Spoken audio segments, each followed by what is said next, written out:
Assalamualaikum warahmatullahi wabarakatuh. Bismillah, alhamdulillah, wassalatu wassalamu ala rasulillah wa ala alihi wa mawala amma ba'd. Bapak Ibu, saudara-saudara, sahabat-sahabat, kawan-kawan, rekan-rekan, teman-teman, dan adik-adik semua.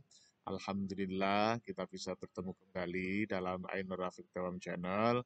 Untuk edisi yang ke-123 ini kita ingin menyampaikan terkait dengan peringatan Hari Maritim Nasional tahun 2022. Bapak Ibu, saudara-saudara, sahabat-sahabat, dan adik-adik semua, barangkali di antara kita yang aktif di dunia kemaritiman itu sangat familiar terkait dengan peringatan Hari Maritim Nasional. Bagaimana kita ketahui bersama bahwa 2/3 dari wilayah Indonesia itu berupa lautan. Artinya bahwa memang Indonesia itu tradisi kemaritimannya itu menjadi sangat-sangat kuat. Bahkan di awal tahun 2000 ketika presiden pertama yaitu Presiden Abdurrahman Wahid ya, hasil pemilu 99 itu mulai pertama kali adanya Kementerian Kemaritiman atau Kelautan dan terus berlanjut sampai saat ini. Nah, ini menunjukkan bahwa kesadaran masyarakat Indonesia terkait dengan arti pentingnya potensi kelautan, potensi kemaritiman itu diakui oleh pemerintah Indonesia dan sekaligus oleh DPR RI.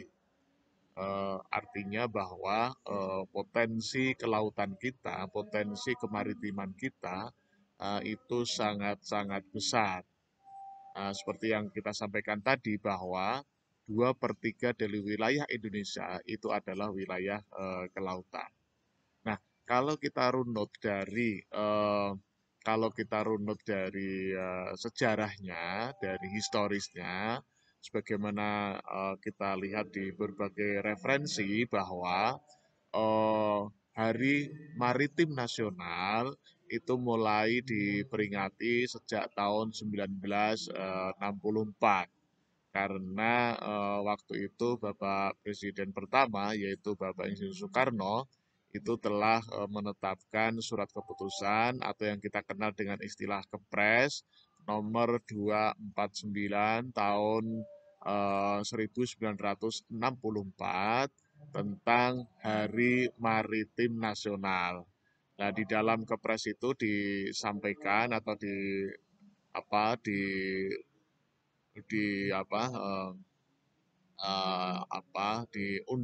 diundangkan bahwa tanggal 23 September itu diperingati sebagai Hari Maritim Nasional. Nah, kalau kita lihat dari sisi tradisi keislaman Indonesia, memang penyebaran risalah agama Islam khususnya di Indonesia itu pada saat itu masih menggunakan atau merupakan satu-satunya dengan menggunakan apa eh, transportasi laut ya, melalui kapal, perahu dan sebagainya. Karena di abad 13, abad 14, abad 15 dan abad 16 itu memang transportasi untuk menggapai antar pulau itu andalannya adalah armada kelautan ya. Sehingga dunia maritim pada saat itu menjadi sangat-sangat populer. Bahkan pada Musyawarah Nasional di tahun 1963 itu para peserta Musyawarah Nasional itu ingin membangkitkan bahwa bangsa Indonesia sebelum kemerdekaan pada masa-masa Sriwijaya, pada masa Majapahit, kemudian pada masa awal-awal kerajaan-kerajaan Islam, itu ternyata memang kekuatan armada laut bangsa Indonesia itu sangat-sangat kuat dan diakui di seluruh dunia. Nah, oleh karena itu, agar nostalgia katakanlah begitu atau kebesaran kekuatan armada maritim Nusantara, waktu itu Nusantara atau raja-raja Nusantara itu berimbas positif kepada semangat masyarakat Indonesia, khususnya setelah tahun 1963 itu, terkait dengan kebanggaan tentang dunia kelautan, dunia kemaritiman, kemudian terkait dengan nelayan, itu menjadi kebanggaan bagi bangsa Indonesia, maka pada musyawarah nasional di tahun 1963 itu mulai menggenjot semangat bangsa Indonesia untuk menjadi pelaut yang handal di Indonesia. Nah, untuk peringatan Hari Maritim Nasional di tahun 2022 ini mengambil tema eh, Maritim Kuat, Indonesia Hebat. Nah, itu temanya ya. Eh, saya kira tema ini sangat pas ya, karena memang sebenarnya dunia kelautan kita atau armada kelautan kita itu perlu mendapatkan perhatian yang sangat serius, perlu mendapatkan apa, eh, perlu mendapatkan perhatian yang sangat luar biasa terkait dengan perkembangan-perkembangan yang terkait dengan dunia kemaritiman ya. Nah, oleh karena itu saya kira terkait dengan Hari Maritim Nasional ini, terutama di tahun 2022 ini, kekuatan-kekuatan kelautan kita, kekuatan-kekuatan kemaritiman kita itu selalu kita tingkatkan, ya tentunya memanfaatkan kemajuan ilmu pengetahuan dan teknologi yang ada. Bahkan di era saat ini dikenal dengan istilah tol laut. Ya, istilah tol laut. Saya kira dengan adanya kesadaran bahwa untuk menyambungkan atau untuk melancarkan ya, melancarkan komunikasi, transportasi antar pulau di Indonesia dengan kekuatan-kekuatan yang sangat besar, misalnya membawa bahan-bahan yang besar, membawa alat-alat yang besar. Nah, itu bisa menggunakan armada laut atau armada maritim. Nah, saya kira dengan banyaknya pulau di Indonesia, sekitar 13.000 pulau ini, saya kira arti pentingnya armada kelautan atau armada kemaritiman itu menjadi sangat penting. Demikian juga terkait dengan penyebaran tradisi keislaman seperti yang kita sampaikan tadi bahwa awal masuknya Islam di Indonesia itu tidak terlepas dari para saudagar, para mubalek, kemudian para alim ulama yang menggunakan armada laut atau armada maritim.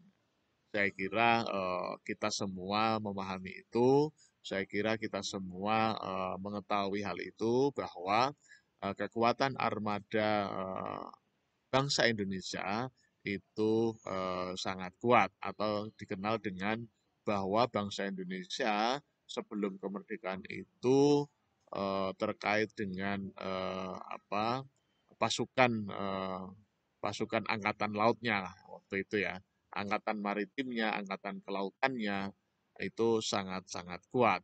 Eh, Bahkan ketika awal penjajahan masuk di Indonesia, perlawanan pertama adalah melalui kekuatan pasukan di kelautan atau armada kelautan yang terkait dengan kemaritiman di kerajaan-kerajaan Islam waktu itu.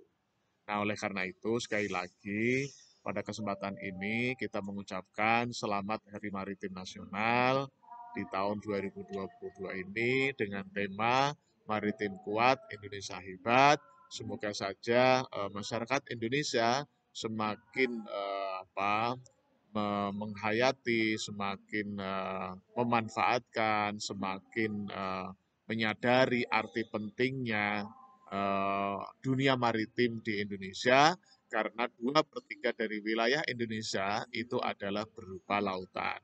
Belum berbicara tentang kekayaan laut yang ada di lautan kita, mulai dari plankton, kemudian ikan, ya, kemudian udang, atau yang kita kenal dengan istilah kalau terkait dengan kuliner kita kenal dengan istilah seafood, itu sangat-sangat beraneka dan sangat-sangat bermanfaat bagi bagi perkembangan otak, nah, perkembangan otak manusia Indonesia.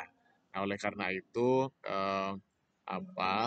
budaya mengkonsumsi eh, lauk-lauk dari laut itu selalu dicanangkan, ya, selalu dicanangkan. Bahkan beberapa tahun yang lalu kita ada istilahnya kegiatan sail, ya, ada sail Tomini, sail Wakatobi, ada sail Raja Ampat dan sebagainya dan sebagainya. Nah, oleh karena itu pada kesempatan ini sekali lagi potensi kelautan di Indonesia atau potensi kemaritiman di Indonesia perlu diangkat sedemikian rupa sehingga masyarakat Indonesia menyadari akan arti pentingnya potensi kelautan Indonesia dan kemaritiman Indonesia, mulai dari sumber daya laut yang ada, kemudian pemanfaatan transportasi, dan tentunya adalah terkait dengan pertahanan dan keamanan di Indonesia. Barangkali demikian, mari kita ucapkan tagline kita, sukses di dunia, bahagia di dunia. Sukses di akhirat, bahagia di akhirat. Amin, amin, amin. Terima kasih. Wassalamualaikum warahmatullahi wabarakatuh.